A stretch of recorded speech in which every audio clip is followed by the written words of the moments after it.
Nilakasan na nga ni ate, oh. Pag yan, nahulog. Wow! Yan taga-fro. Ano ba to? Frozen yogurt. Hindi, yung Frosty? Ano? Yung sa 7-Eleven. Slurpee. Slurpee. RC. Hindi naman ito makaan.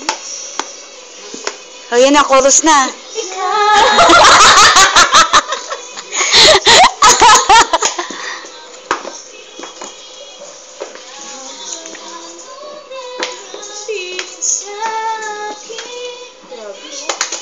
Tagyawat ka na naman.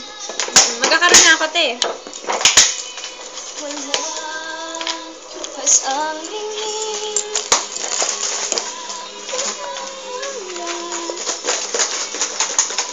Ika'y para sa'kin.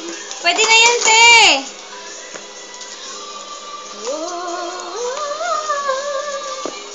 Ay! My God, sorry po, ma'am. Tama na yan.